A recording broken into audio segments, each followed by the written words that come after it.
Hello বন্ধুরা, তোমরা সবাই কেমন আছো? আশা করছি তোমরা সবাই খুব ভালো আছো আর আমিও খুব ভালো আছি। মাঝে কিছুদিন ভিডিও দিতে পারিনি কারণ আমার শরীরটা খুব একটা ভালো ছিল না, তোমরা তো জানোই। তাই মাঝে ভিডিওটা একটু অফ ছিল। আর তোমাদের অসংখ্য ধন্যবাদ আমার আর আমার চকর ভিডিওতে এতটা ভালোবাসা দেওয়ার জন্য। আর তোমরা তো এতদিনে জেনেই গেছো যে আমি একটু মেলাপ্রেমী মানুষ। যেখানেই মেলা হয় সেখানেই আমি চলে যাই। সো 25 তারিখ 25শে ডিসেম্বর আমি ওই দিনকেও এই দমদম মেলায় চলে গেছিলাম, যেটা কিনা বসেছে অর্জুনপুরে। আর ঢুকেই প্রথমে আমি এই ফ্রিজ ম্যাগনেটের দোকানটায় ঢুকে গেছিলাম। দোকানে এত সুন্দর সুন্দর ফ্রিজ ম্যাগনেট ছিল যে কী বলবো। তাই লোভ সামলাতে না পেরে দুটো নিয়েই নিলাম। না মানে আমি নিইনি, আমার সাথে যিনি গেছিলেন উনি আমাকে গিফট করেছেন।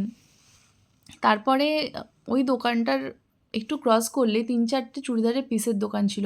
আর আমার একটু সাদা চুড়িদার পিসের ওপর একটুখানি বেশি অবসেশন রয়েছে। সো আমি এই সাদা চুড়িদারের পিসটা নিয়ে নিলাম। নিয়ে তো আমি বেজায় খুশি, মানে কী আর বলবো।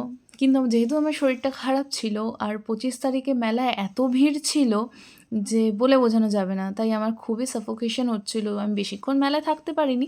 টুকটাক কিছু জিনিসপত্র দেখেছি। আর মেলাতে একটা স্পেশাল দোকান ছিল, হচ্ছে ঠাকুরের দোকান। মানে ওই দোকানে গোপু সোনা, মা লক্ষ্মী, রাধিকা সবাইকে এত সুন্দর সাজসজ্জা করে বসিয়ে রাখা রয়েছে আসনে যে চোখ ফেরানো যাবে না। আর সেই দোকান থেকে আমি আমার গোপু সোনার জন্য আর আমার রাধিকার জন্য কিছু ছোটোখাটো শপিং করে নিলাম।